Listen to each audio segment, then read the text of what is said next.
오늘 밤에 오신 모든 분들에게 하나님의 축복과 보호와 은혜와 평강이 함께 하시기를 축원합니다. 문제 없는 사람, 문제 없는 인생이 없습니다. 공동묘지감은 몰라도 살아있는 모든 인생은 다 문제가 있고 그 문제로 인해서 절망하고 두려워하고 슬퍼하며 사는 것이 인생들인 것입니다. 오늘 성경에 우리가 길게 읽었는데 12의 혈병 앓은 여인도 질병의 문제가 있었고 또 해당장 야이로도 어린 딸이 죽어가는 자녀 문제가 있었어요. 그러니까 이 긴 문장을 읽은 이유는 문제 없는 인생이 없다는 거예요. 다 있다는 거예요. 질병의 문제든 자녀 문제든 문제 없는 사람이 없다는 거예요.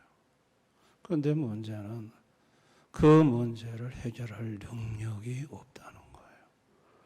열대혈증 앓은 여인은 참 12년 동안 가진 재산을 다 탕진하면서 온갖 의사와 약을 찾아다녔지만 차도가 없이 더 중해졌어요. 병이 해결되지를 않았어요. 야이로는 어린 딸이 죽어가는데 살리려고 백방을 노력해봤지만 딸의 병은 차도가 없고 죽어가고 있어요. 여러분, 이 두 사람이 느끼는 절망감, 두려움은요, 말도 다 못합니다. 당시의 혈류병은 유출병이고요. 이 유출병 환자가 앉은 곳은 부정해져요. 그래가지고 유출병 환자가 접촉된 곳을 접촉한 사람은 목욕을 해야 돼요. 옷을 빨아야 되고. 그러니까 주변 사람들이 얼마나 이 여인 회피했겠어요. 얼마나 이 여인이 하루하루 공동체 생활 속에 살아간다는 게 힘들겠어요. 여러분, 자식이 죽어가면요, 부모는요, 하늘이 캄캄해지는 거예요. 가장 두렵고 무서운 거는요, 자식이 죽어가는 거예요. 정말로 이거는 심각한 문제인 거예요. 여러분, 왜 인생에게 이런 문제들이 왔을까요? 죄로 인해 시작된 인생의 생로병사, 모든 인생에게 다 있습니다. 병들고 죽고 이게 죄로부터 시작이 된 거고, 그리고 죄 아래에는 모든 인생이 생로병사 문제에서 자유롭지를 않아요. 모든 인생은 이 문제에 다 직면을 하고 있고 다 이 문제에 부닥들여 절망과 두려움 속에 살아가는 것이 인생들인 것입니다. 그런데 여러분, 이 12의 혈증 앓은 여인은 예수님 앞에 왔어요. 그리고 예수님 옷자락을 부여잡았죠. 해당장 야이로도 예수님 앞에 와서 무릎을 꿇고 간곡히 내 딸에게 가서 살려달라고, 치료해달라고 그러죠. 이 두 사람의 공통점은 자신의 문제를 가지고 예수님에게로 왔다는 거예요. 여러분, 이들의 입장에서 보면 예수님을 찾은 곳이고요. 예수님 입장에서 보면 이들에게 다가간 거예요. 우리는 항상 이 두 차원을 생각해야 돼요. 인간의 차원과 하나님의 차원을 생각해야 합니다. 인간의 차원에서는 자발성이에요. 그 사람이 자발적인 마음을 가지고 움직이는데, 하나님 차원에서는 비밀적 섭리가 작동을 해요.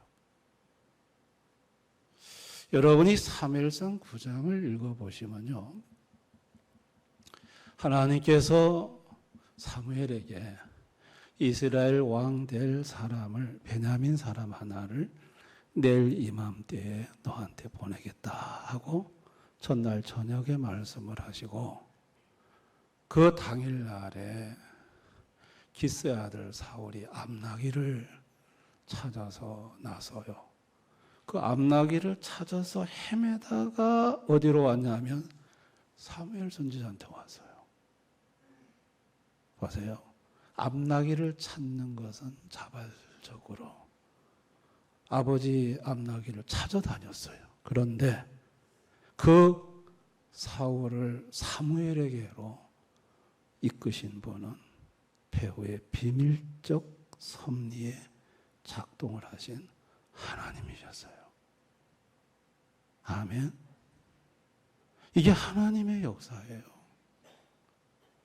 하나님께서 왜 열대혈병하는 여인과 또 야이로를 왜 예수님에게로 오게 했을까요? 왜 비밀적 섭리로 작동해서 이들을 예수님에게로 이끄셨을까요? 고쳐주고 싶고 죽어가는 딸을 살려주고 싶어서 예수님이 그렇게 하신 거예요. 예수님은요, 모든 병을 고치시는 치료의 하나님, 예수님은 죽은 자를 살리시는 생명의 하나님이세요. 믿으시기 바랍니다. 여러분이 예수님이 육신으로 오셔가지고 많은 사람들을 자기에게로 이끌었어요. 우리는 인간적인 입장에서는 예수님을 찾아갔다고 말하는데 아닙니다. 하나님 입장에서는 비밀적 섭리. 왜 비밀적 섭리라고 하냐면 인간이 이해할 수 없는 영역이에요. 인간이 이해할 수 없기 때문에 비밀적 섭리라고 하는 거예요. 비밀적 섭리로 예수님에게로 이끌어 오게 한 거예요. 그래서 예수님에게로 오게 해서 예수님은 그들을 아픈 것을 만져주시고 또 치료해 주시고 회복시켜 주시는 걸 볼 수 있어요. 여러분이 예수님이요, 안식일 날만 피했다면 핍박받을 이유 하나도 없어요. 자, 우리 마태복음 12장 10절에서 15절 한번 읽어볼까요? 자, 우리 한번 다 같이 좀 읽어봅니다. 시작. 한쪽 손 마른 사람이 있는지라 사람들이 예수를 고발하여 물어 이르되 안식일에 병 고치는 것이 옳으니까. 예수께서 이르시되 너희 중에 어떤 사람이 양 한 마리가 있어 안식일에 구덩이에 빠졌으면 끌어내지 않겠느냐. 사람이 양보다 얼마나 더 귀하냐. 그러므로 안식일에 선을 행하는 것이 옳으니라 하시고, 이에 그 사람에게 이르시되 손을 내밀라 하시니 그가 내밀매 다른 손과 같이 회복되어 성하더라. 바리새인들이 나가서 어떻게 하여 예수를 죽일까 오늘하거늘 예수께서 하시고 거기를 떠나가시니 많은 사람이 따르는지라. 예수께서 그들의 병을 다 고치시고. 여러분, 예수님을 죽이려고 한 이유는 병 고쳤기 때문에 죽이려고 한 게 아니에요. 안식일 날 병 고쳤기 때문에 죽이려고 했던 거예요. 예수님은요, 안식일 날 이들이 자신을 박해한다는 걸 알면서도 예수님은 고치는 사역을 멈추지 않으시고 치료를 하신 분이에요. 안식일만 그냥 피하면 아무 문제가 없는데 그 안식일 날 예수님에게로 이끈 그 한 영혼이라도 더 고쳐주고자 했던 것이 예수님의 마음이셨던 것입니다. 그런데 여러분, 예수님이 이렇게 병을 낫게 하고 치료하는 것은 공짜로 되는 게 아니에요. 여긴 반드시 대가 지불이 따라야 돼요. 우리 이사야 53장 4절에서 6절 한번 다 같이 읽어봅니다. 시작. 그는 실로 우리를 질고를 지고 우리의 슬픔을 당하였거늘 우리는 생각하기를 그는 징벌을 받아 하나님께 맞으며 고난을 당한다 하였노라. 그가 찔림은 우리의 허물 때문이요 그가 상함은 우리의 죄악 때문이라. 그가 징계를 받음으로 우리는 평화를 누리고 그가 채찍에 맞음으로 우리는 나음을 받았도다. 우리는 다 양 같아서 그릇 행하여 각기 제 길로 갔거늘 여호와께서는 우리 모두의 죄악을 그에게 담당시켰다. 이게 그냥 낫는 게 아니에요. 예수님이 대신 질고를 져주셨고, 예수님이 대신 채찍 맞아주셨고, 예수님이 대신 상해 주셨기에, 예수님이 대신 대가를 지불했기 때문에 그 대가로 죄로운 병들과 죄로운 인생의 저주와 고통이 해결이 되는 거예요. 아멘. 예수님이 대가를 지불하고 해결해 주시는 거예요. 공짜가 어디 있어, 이 세상에. 공짜가. 우리 갈라디아 3장 13절 다 같이 읽어봅니다. 시작. 그리스도께서 우리를 위하여 저주를 받은 바 되사 율법의 저주에서 우리를 속량하셨으니 기록된 바 나무에 달린 자마다 저주 아래 있는 자라 했습니다. 예수님이 대신 저주를 받아주셨기 때문에 우리에게 죄로 인해 온 저주들이 사라지고 없어지는 겁니다. 아멘. 이게 공짜로 된 게 아니라는 거예요. 예수님이 대가를 지불하셨기 때문에 이게 된 것이죠. 여러분, 믿음이 치료입니다. 자, 믿음이라는 것은 치료자 예수님을 내 심정에 담을 때, 그럴 때 여러분 치유를 경험하게 됩니다. 아멘. 믿음이 생명입니다. 생명 대신 예수님을 내 심정에 담을 때, 그럴 때 생명을 경험하는 거예요. 예수 안에 생명이 있어요. 요한일서 5장 11절 12절 다 같이 시작. 또 증거는 이것이니 하나님이 우리에게 영생을 주신 것과 이 생명이 그의 아들 안에 있는 그것이라. 아들이 있는 자에게는 생명이 있고 하나님의 아들이 없는 자에게는 생명이 없느니라. 아들 예수 안에 생명이 있어요.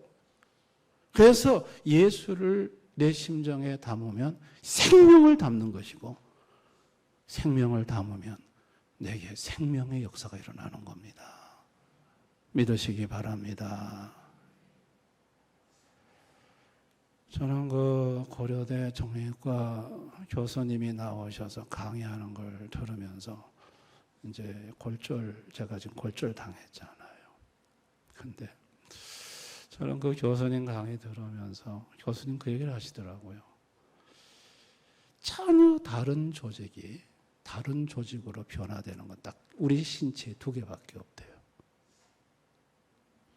뼈가 부러졌을 때 뼈 주위에 피가 흐르고 피떡이 고인대요. 근데 놀라운 거는 그 피떡이 뼈로 바뀐대요. 난 그거 깜짝 놀랐어요. 피가 뼈로 바뀌는 거는 이거는 신비한 일이래요. 그리고 또 한 가지가 세포가 암세포로 바뀌는 거. 우리 신체에서 전혀 다른 세포가 다른 세포로 바뀌는 건 이 두 가지밖에 없다고 그래요. 그래서 뼈가 부러졌을 때 뼈를 잘 맞추는 것도 중요하지만 가급적이면 피를 흐르게 해서 그 뼈 주위에 피떡이 더덕더덕 붙게 해놔야 된대요. 그게 수술을 잘하는 거라더라고요. 그러면 희한하게 피가 뼈로 나가게. 의사는 단 1mm의 뼈도 붙일 수가 없대요. 그 인간의 몸을 만드신 창조자 하나님이 그걸 고려해 놓은 걸 그걸 그대로 잘 자연적으로 치유하도록 그걸 조성만 해놓을 뿐이지, 여러분, 의사가 치유하는 것이 아님을 그분의 고백을 들으면서 그분이 명의라고 하더라고요. 그러니까 하나님의 원리를 아는 거야. 의사의 한계를 아는 거야. 그래서 저는 조금 은근히 좀 걱정이 돼요. 전 너무 깨끗하게다. 피떡이 더덕더덕하게 이렇게 수술을 해놓으셔야 되는데 너무 깨끗하게 해놓은 것 같아가지고, 야, 이거 수술을 이거 잘한 건가 이런 생각이 내가 좀 들기도 합니다. 여러분, 치유는요 의사가 하는 게 아니에요. 하나님이 하시는 거예요. 믿으시기 바랍니다.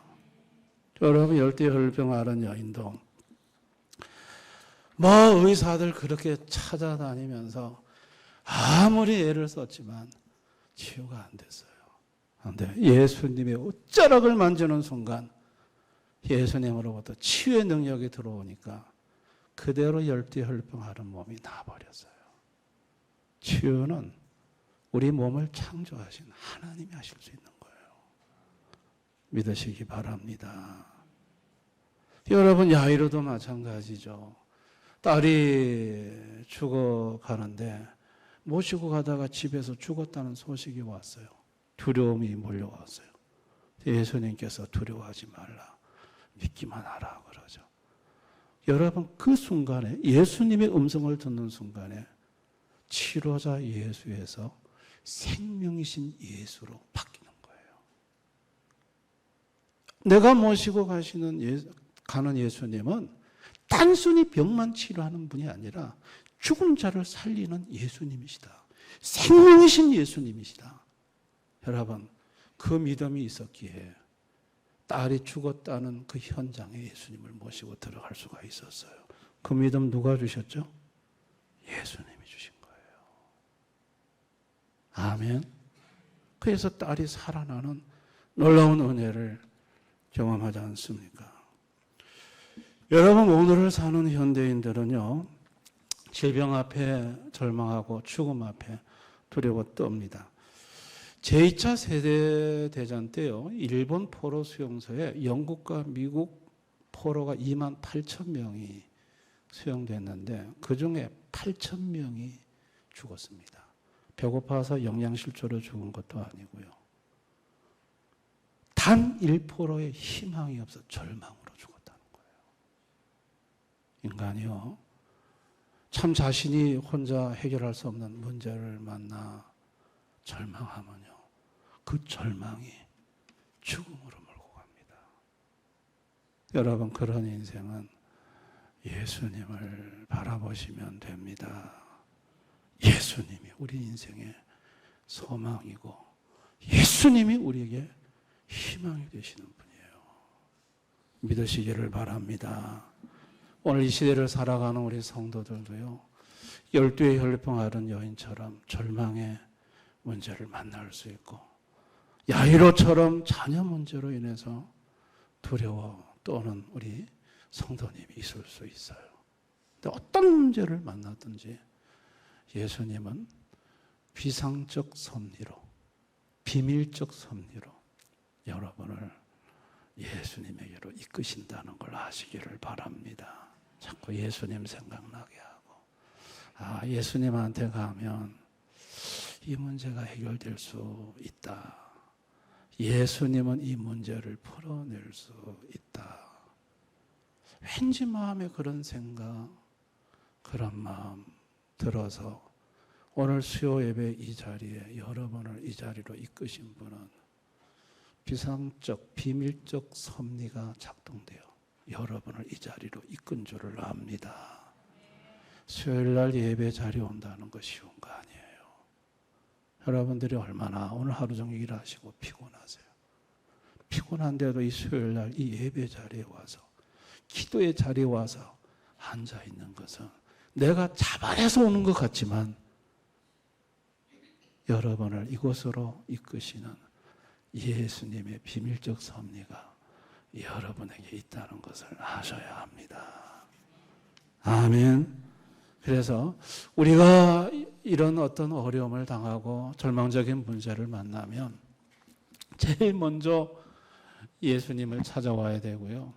두 번째는 여러분 마음속에 오늘 이 말씀을 통해서 예수님은 치료의 하나님이시구나.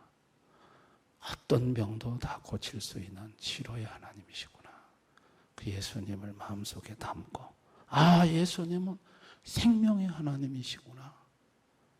여러분, 오늘 이 말씀을 들으면서 여러분 심성 속에 치료의 예수, 생명의 예수를 담으실 수 있기를 바랍니다. 그리고 그 예수님을 붙들고 이제부터 기도하는 겁니다. 예수님 앞에 나가서 기도하는 거예요. 알렉산더 플룸무어라는 분이 계세요. 이분이 그 가이드 포스트지에 낸 간증인데요. 그 65세 때 전립선 암에 이렇게 병원에서 발견이 됐어요. 아버지가 전립선 암으로 2개월 만에 돌아가셨고 삼촌 두 분이 전립선 암으로 다 돌아가셨어요. 그러니까 자기가 전립선 암에 딱 걸리는 순간에 아버지 돌아가셨지, 삼촌 두 분 돌아가셨지, 동일한 병원. 이젠 자기 차례구나. 내가 이제 죽는구나. 그 순간에 얼마나 큰 두려움이 몰려오는지, 막 그냥 식욕도 떨어지고 운동도 하기 싫고 모든 일도 손 놓게 되고. 그런데 이 알렉산더 플룸무어에게 비상적 비밀적 섭리가 작동이 됐어요. 예수님께서 내게로 오라. 그래서 기도의 자리에 나가서 병을 고쳐달라는 기도는 안 하고 두렵습니다. 평안을 달라고 기도했어요. 그러니까 예수님께서 신비한 평안을 마음속에 부어주시는데, 너무나도 그 평안이 강렬해서 온갖 두려움이 사라지고, 그리고 다시 밥을 먹게 되고 운동하게 되고 정상적인 삶을 다 살게 되고 몸무게가 동상 돌아오고, 병원에 가서 진단을 받으니까 암이 다 없어졌다더래요. 누가 이 사람의 병을 고치셨습니까? 예수님이십니다. 믿으시기 바랍니다. 여러분, 이런 예수님이 오늘 여러분을 이 자리로 이끄셨습니다.